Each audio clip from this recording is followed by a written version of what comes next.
Music organizzata qabel il-laqgħa tal-Kunsill Ewropew fi Brussell, il-Prim Ministru sostna li f'dan is-summit hemm żewġ punti li huma ta' interess partikolari għal pajjiżna: l-immigrazzjoni u s-sistema ta' ftehim kontrattwali. Dwar l-immigrazzjoni huwa qal li huwa mistenni li fil-Kunsill jittieħdu deċiżjonijiet dwar ir-repatrijazzjoni ta' immigranti illegali li ma jingħatawx stat ta' refuġjati u ħidma ma' pajjiżi terzi bħalma hija l-Libja. U għannota kif diġà wara żmien twil il-Libja interċetta d-dajsa bl-immigranti, grazzi anke għal għajnuna li l-forzi Libjani qed jingħataw mill-Italja, l-Ingilterra u l-Ġnus Magħquda. Tkellem ukoll fuq is-sistema ta' detenzjoni f'Malta fejn bla tlaqli qal il-kundizzjonijiet iridu jitjiebu. Sostna li tkun jiebes dwar l-immigrazzjoni regolari ma jfissirx li nkunu ibsin mal-immigranti infushom. Barra minn hekk ġibet l-attenzjoni lejn il-fatt li ċ-ċentru ta' detenzjoni ta' Ħalfar huwa nieqes minn permess tal-MEPA.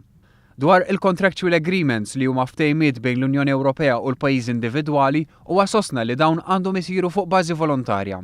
Saħaq fuq il-punt li l-ftehimiet kontrattwali għandhom jiġu diskussi flimkien ma' sistema ta' fondi ta' solidarjetà li jingħataw biex jitwettqu l-affarijiet miftehma fl-istess ftehimiet.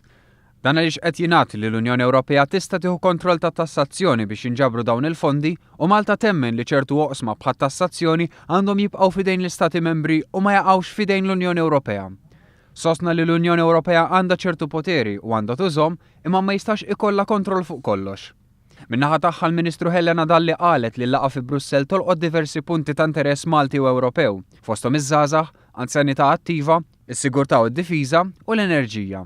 Dwar is-sigurtà u d-difiża qalet li mistennija tiżdied l-effettività u l-impatt tal-politika Ewropea u għandha tissaħħaħ l-industrija tas-sigurtà Ewropea.